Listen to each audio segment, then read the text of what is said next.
But Nicki was tweeting a lot. One was denying a young black man what he rightfully put into this game for no other reason. Nicki Minaj has dragged Jay-Z to filth. She blasts him for being evil and spiteful. There's an unspoken law in the music game. Never come for the Carters unless you've already packed your bags, because you might just disappear. But Nicki Minaj? Oh, she's breaking all the rules and heels higher than most people's standards. This woman isn't backing down. Not from Beyoncé, not from Jay-Z, and definitely not from the machine that protects them. Under no circumstances am I gonna be quiet when you talking about him like that, Nicki Minaj. What the hell was that? In the last few weeks, Nicki's been doing what almost no one in the industry dares, calling out the royal couple of hip-hop. Not through a diss track, but with something far bolder. Straight up defiance and a refusal to bow down.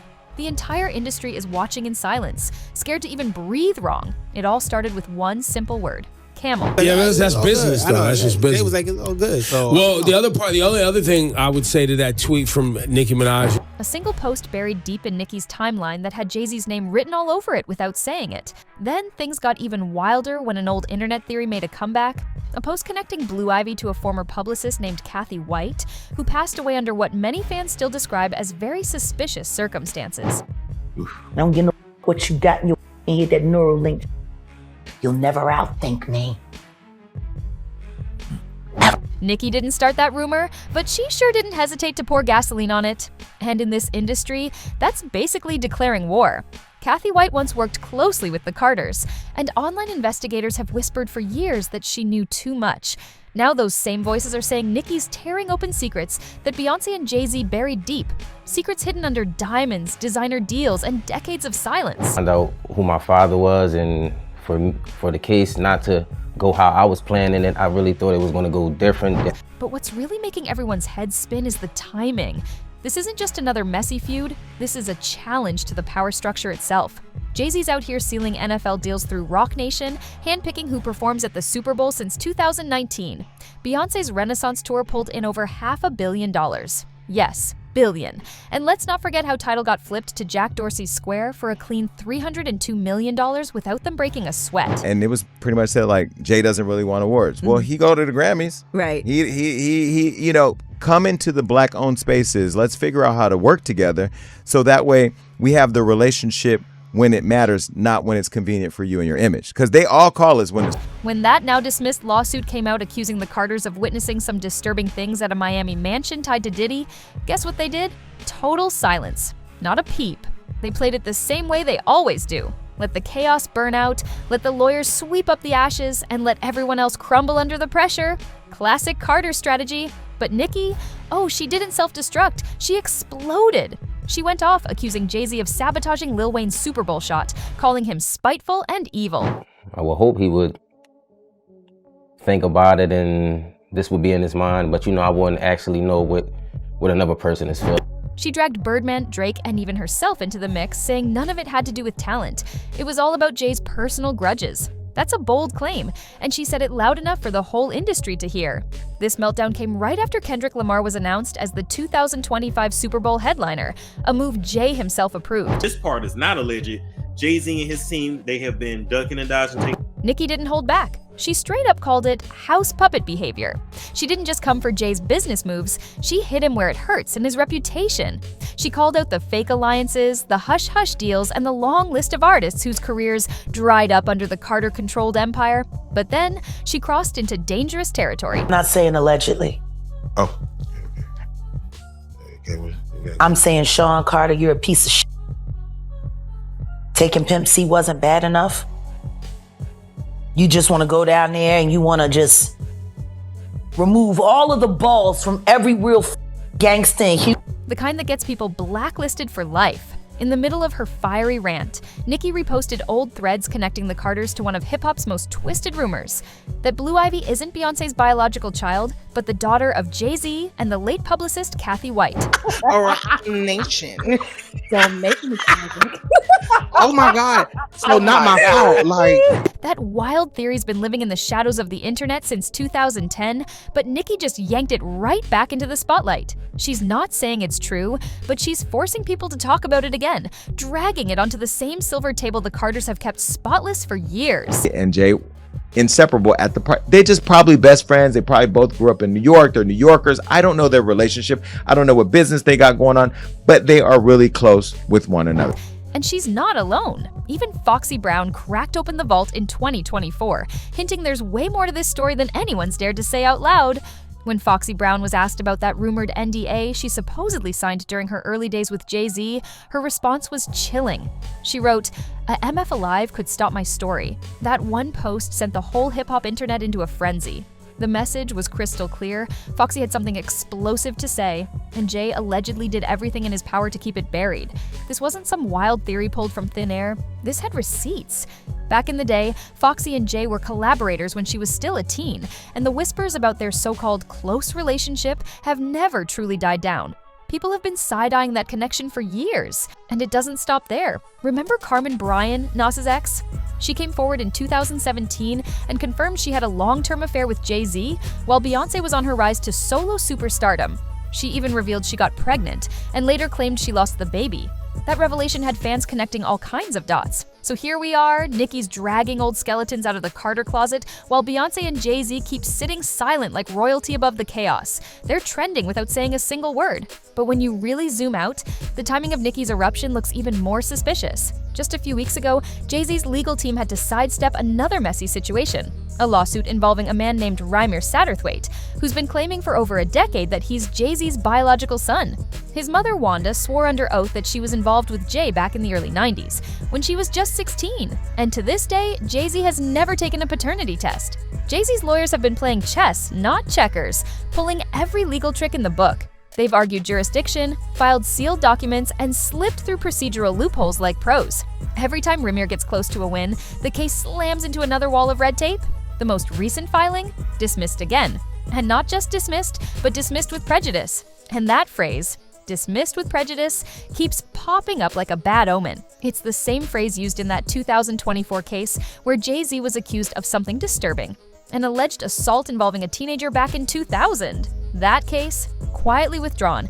No testimony, no discovery, no DNA, just eerie silence. One day it was news, and the next it vanished from the headlines like it never existed. Now, Nicki's watching this pattern play out, and she's had enough. She's been naming names and calling shots. She even went after Stephen A. Smith, who tried to defend Jay publicly, accusing Nicki of being ungrateful and attention-seeking. But Nicki clapped back hard. She mocked him online, roasted his image, and doubled down on her point that Jay-Z isn't just a rapper or businessman, he's a full-on gatekeeper, someone who uses his influence to reward loyalty and punish dissent. And get this, even Nicki's husband, Kenneth Petty, got in on it. He quietly threw shade too, posting the same infamous camel insult aimed straight at Jay-Z. That word has now turned into a code, a slick form of disrespect that's echoing all through certain circles in the industry. Insiders are whispering that this isn't random. It's coordinated, a real movement brewing behind the scenes. For the first time, it feels like a full-on narrative war is breaking out. There's a thread running through everything, a whisper that's now turning into a roar. The belief that Jay-Z and Beyoncé don't just win, they control. Every move, every connection, every silence. It's all part of a carefully crafted empire. Jay-Z's out here handpicking who gets that iconic Super Bowl halftime stage, while Beyoncé, despite having more Grammys than anyone alive, somehow keeps getting snubbed for Album of the Year. The message? Power doesn't need trophies. It already owns the room. Remember that moment at the 2023 Grammys when Jay took the mic and said, "The most Grammys, but never Album of the Year"? That doesn't work. That line hit like a shot. But notice how they only speak when it's safe. When lawsuits drop, when accusations swirl, when ghosts from the past resurface, the Carters go silent. No comments, no statements, just silence thick enough to swallow the truth whole. And yet, that silence seems to work. Take Kelly Rowland, Beyoncé's longtime best friend. She was once spotted leaving a dinner with the Carters in tears. No statement, no context, just paparazzi catching her wiping her face before disappearing into the night. The next time we saw her, promoting Ivy Park, Beyoncé's clothing line, dressed head to toe in the merch, smiling for the camera, tagging the brand. That's what people now call the loyalty tax. Staying quiet, staying in line, and paying the price with your silence. But cracks are showing. Nicki's wild rant wasn't just about personal beef. It was a rebellion against the system. She said out loud what others have only dared to whisper, that if the Carters don't want you at the table, you're done. you vanish. And if they do let you in, you better play nice. Wear their brand, repost their wins, and bow to the image they've built. Still, no one really knows if Nicki's rebellion is the start of a full-blown movement or just another spark that'll burn out under pressure. Because here's the truth. The Carters don't fight back with diss tracks or shady posts. They fight back with power. When they respond, it's through closed-door meetings, sealed court records, and sudden case-dismissed headlines. The lawsuits vanish, the scandals fade, and the press, it magically turns glowing overnight. Even the wildest accusations, like that one involving a 13-year-old at a post-VMA party, somehow get swept away, quietly dismissed with prejudice. That phrase again. Every time something sticks, it just disappears. And now, when Nicki hints that Lil Wayne's Super Bowl rejection wasn't about creativity but revenge, people are finally paying attention. Especially after Wayne himself admitted the rejection broke him. That hit deep, and the streets haven't stopped talking since. But things got even louder when Birdman and Juvenile, two hip-hop heavyweights with real legacy, started backing Nicki publicly. These aren't random names, these are men with influence, history, and access. Their support is making people wonder if this isn't just about Nicki anymore. Maybe it's a coordinated push from the old guard against the Carter Empire itself. And that's when the whispers start connecting dots, because Foxy Brown already cracked open the vault, Carmen Bryan confirmed the affair, and Reimer is still begging for that DNA test that never comes. Now, another name's resurfacing. Letitia Mace, a woman claiming she's Jay-Z's daughter. She allegedly lives in a house that his team secretly pays for. But here's the eerie part. The walls have no pictures of him allowed. It's like the Carters didn't just build an empire, they built a fortress of silence, money, and control. The Carters didn't just build an empire, they built a filter, a whole system designed to decide who shines and who fades into the background. For years, that machine's run flawlessly, until now, because Nicki Minaj might just be the first one bold enough to throw a wrench right into its gears, and she's doing it with her eyes wide open. As Nicki fires off tweet storms and spicy posts like it's open season on the Carters, Beyoncé and Jay-Z are doing what they do best, staying silent. But don't get it twisted, that silence isn't weakness. It's strategy. While Nicki rages online, Jay moves like a chess master, calm, deliberate, and dangerous. Just look back at his 2021 Grammy speech. He stood there smooth as ever and said, "The most Grammys, but never album of the year. That doesn't work. No yelling, no profanity, no meltdown, just ice-cold control." That was his version of rage. Precise, poetic, and powerful. The man knows how to cut without raising his voice. Now compare that to Nicki's digital outbursts over the 2025 Super Bowl, where she accused Jay of ego-driven sabotage, claiming he blocked Lil Wayne from performing. The emotions are raw, the passion's real, but the delivery, that's where the difference shows. Nicki's chaos grabs attention, but Jay's calm commands respect. And when you factor in money, the contrast hits even harder. Jay-Z's out here playing billionaire games, flipping Tidal to Jack Dorsey's Square, and walking away with a jaw-dropping $302 million. Meanwhile, Nicki's saying she didn't see a single cent. Nicki wasn't just a face in the Tidal launch lineup, she was one of the loudest voices hyping that platform. She promoted it harder than most, putting her name and fan power behind it like it was her own. But when the money started flowing, insiders say that the promised equity mysteriously vanished. All that artist ownership talk got lost in contracts buried under layers of legal fog, NDAS, sealed payouts, and quiet rights transfers that conveniently kept the Carters protected.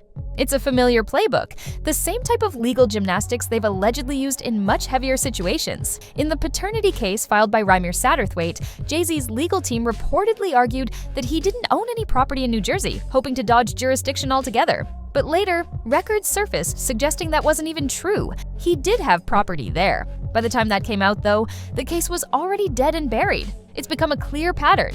The Carters don't just use lawyers, they weaponize them. Every threat, every lawsuit, every allegation, it all gets shut down before daylight hits. Look at the 2024 case accusing Jay-Z of something unspeakable.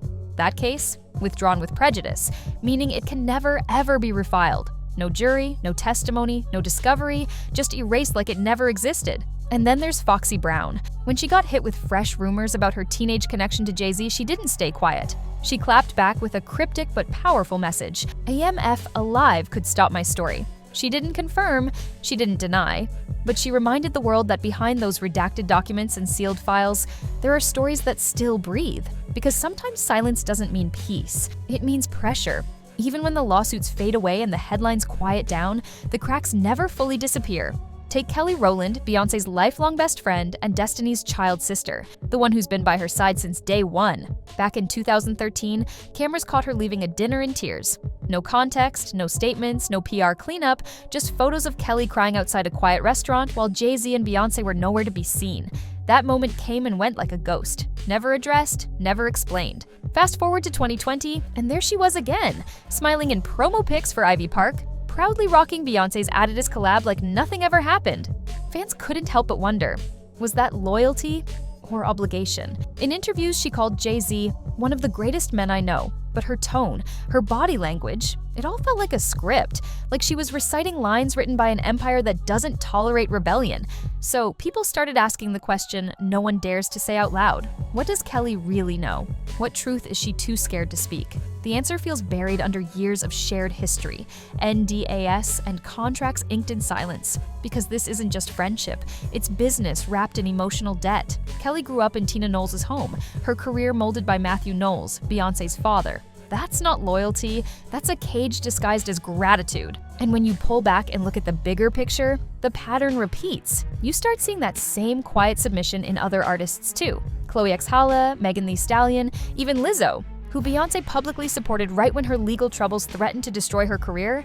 It always looks like unity, until you realize the only people getting support are the ones who never step out of line. That's not solidarity, that's control dressed up as friendship.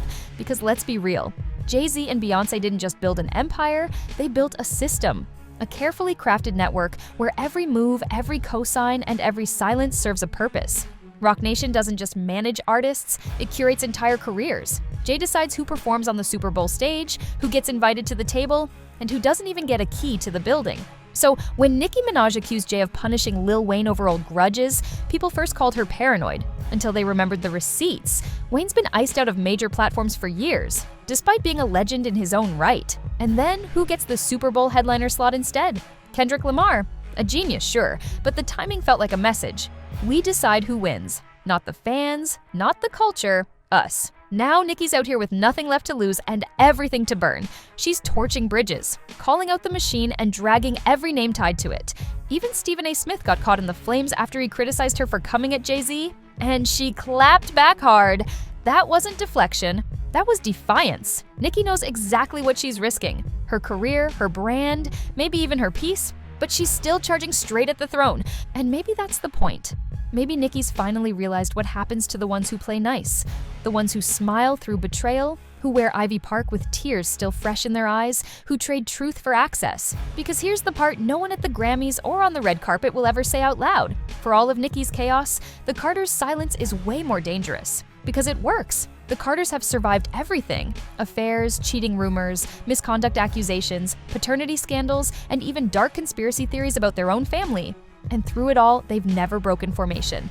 Every single time a story starts gaining heat, it suddenly vanishes. Every time a name starts trending, it's mysteriously buried. And every time someone speaks out, they seem to just disappear. It's like watching power erase people in real time. Money doesn't just talk in the Carters' world, it silences. It erases headlines, kills stories, and buys back peace. So now the real question is, what if Nicki Minaj is the only one reckless enough to say out loud what everyone else has been whispering for years? What if this so-called meltdown isn't chaos at all, but the first crack in the firewall the Carters spent 2 decades building? Because here's what people forget. There's a psychological toll that comes with being iced out by the most powerful couple in music. What happens when the Carters decide your relevance has expired? When your name gets quietly deleted from playlists, events, and collaborations overnight? That's not coincidence, that's control. Look at Lil Wayne. The 2025 Super Bowl snub wasn't just a business call, it was personal.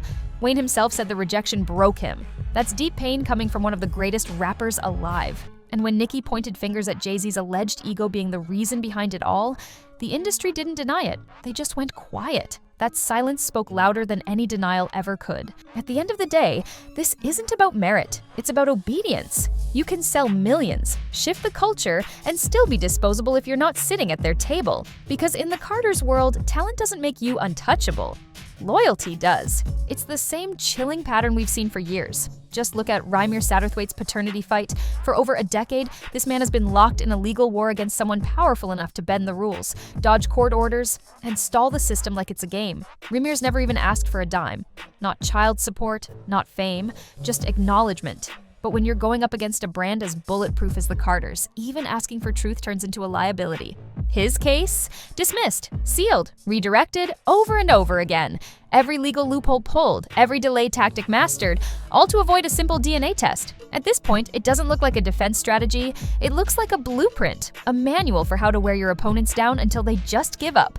This isn't just about law, it's about control. And that brings us right back to Nicki Minaj. To some, her online blowups look messy, unstable, maybe even self-destructive. But when you view it through this lens, it starts to look different. Maybe Nicki isn't spiraling, maybe she's fighting. Maybe chaos is the only weapon she has left in a system designed to silence anyone who doesn't play by the rules. Think about it. When power is untouchable, exposure becomes the only threat. Her rants, her reposts, her callouts, they might not be polished or pretty, but they're loud. They're her version of lighting a signal flare in the dark, warning everyone watching that this machine, this Carter-made empire, isn't as invincible as it seems. Because the truth is, the Carters didn't just build an empire, they built a machine that chews up dissent and spits it out polished and forgotten, and Nicki, she might be next on the menu. In an industry where silence is the price of survival, she's out here screaming, refusing to bow, and shaking the foundation that everyone else is too afraid to touch. But the real question isn't whether Nicki's noise will destroy them, it's whether their silence will destroy her. Because as chaotic as Nicki's rebellion looks, the Carters' calm, that cold, calculated silence, is the real weapon. It works. It always has. But maybe, just maybe, we're watching the first crack in that perfect shield form right before our eyes. So, what do you think? Are we witnessing the start of the Carter Empire finally slipping? Or is this just another warning for everyone else to shut up and comply? Drop your thoughts in the comments, share this with your crew, and don't forget to like and subscribe. Because if this really is just the beginning, what comes next might flip the entire game. Stay sharp, stay curious, and remember, not everything that disappears was erased. Sometimes it was silenced.